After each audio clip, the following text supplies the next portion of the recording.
یه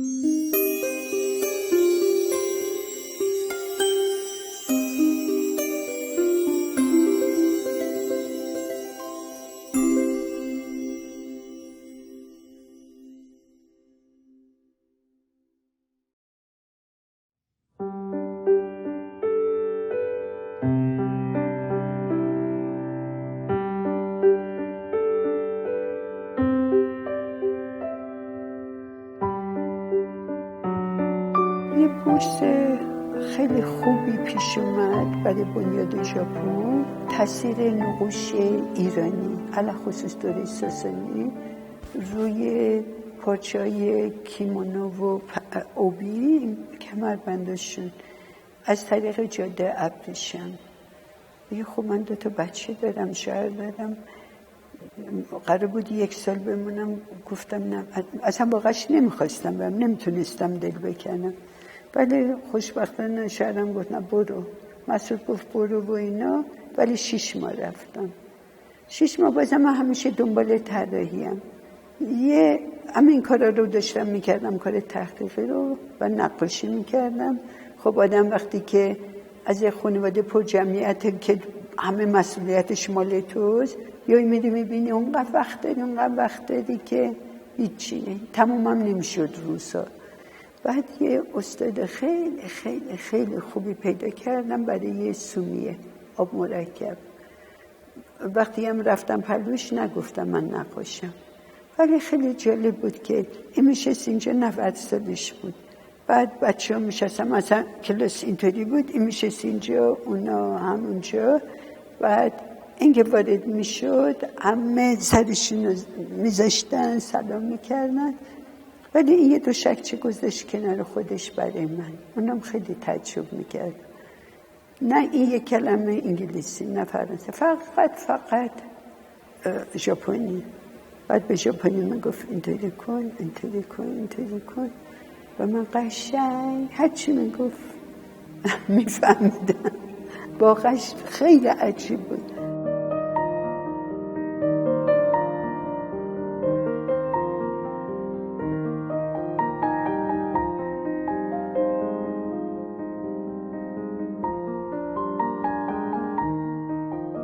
نیست کنارشم نشسته بودم، اصاره این حرکت قلم، تو چطوری میایی همه چی رو عالی میچینی، رو دوزانو میشینی، بعد یه ظرف سنگی داری، سوزوری میگن، بعد مرکب داری، خیرد همطوری میکنی.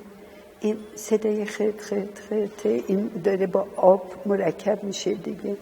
این دستتو قوی میکنه دیگه. حرکت دستت که واسه قلمه حاضر میشه دیگه دستت نیست، دیگه تو سینته. خط صاف میکشی، خط صاف چطوری بکشی؟ میایی بعد یه دایره است. این دایره 3 ماه طول بکشه، 6 ماه طول بکشه، 1 سال طول بکشه، فقط دایره میکشی. وقتی که حاضر شد میگه آها حالا امضا کن.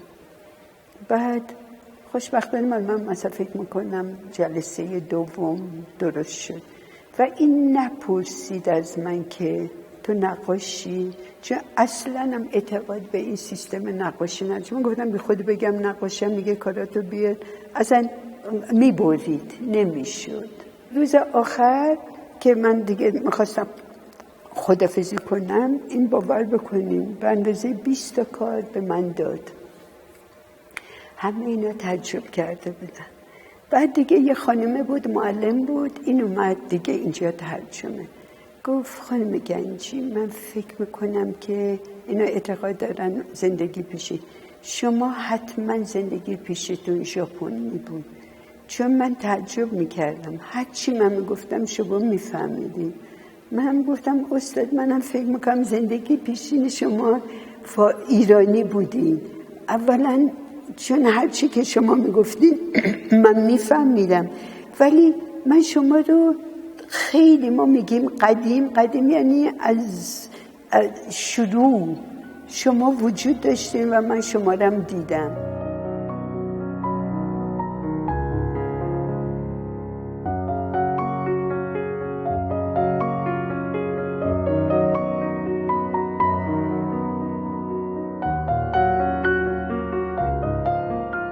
بورس مال بنیاد ژاپن بود که بنیاد ژاپن هر سال یه بورس مثلا در حقیقت کارهای تطبیقیه که کامپراتیو که ژاپن هیچ خودش مستقیم تو جاده ابریشم نبود، ولی وقتی که بودا داشت میرفت ژاپن، تمام این هدایایی که میرفت از طریق بودا به ژاپن خیلی هاش ساسانی بودن. خیلی ها اینا یه موزه دارن، موزه شوسوئی تو نارا، بعد این گنجینه امپراتور بوده واسه این خیلی خوب مونده، مثلا پارچه های قدیم زمان ساسانی. بعد و خود این پارچه های ساسانی دیگه اونقدر اونجا گستردگی پیدا میکنه. توی ژاپن هم قدیم هر چند تا کیمونو میپوشیدی اون نشون دهنده وضع مادیت بوده که چقدر متمولی.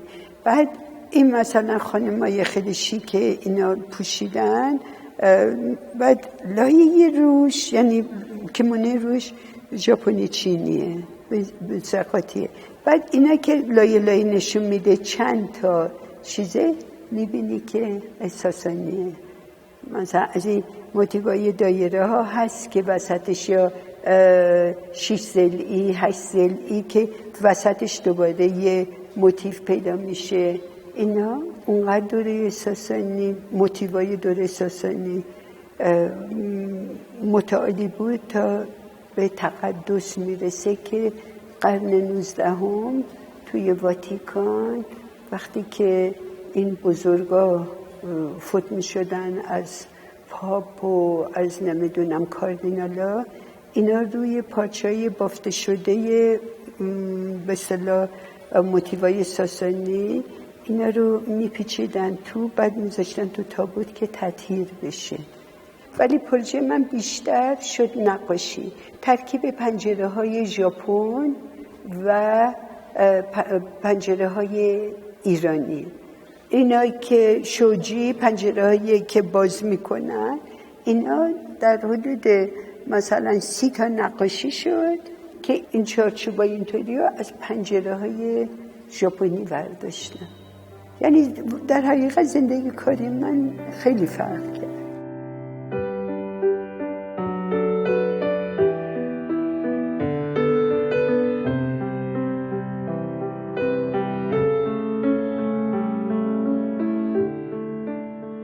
تأثیری که ژاپن رو من گذاشت ناخودآگاه بود و فکر نمی کردم، یعنی هیچ چیزی نداشتم که حالا من بشینم ژاپنی کار کنم یا همچنان میبینم نمیتونم بگم این ژاپنیه.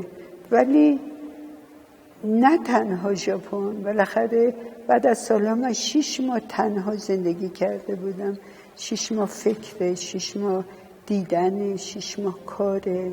اینا زندگی کاریم عوض شد.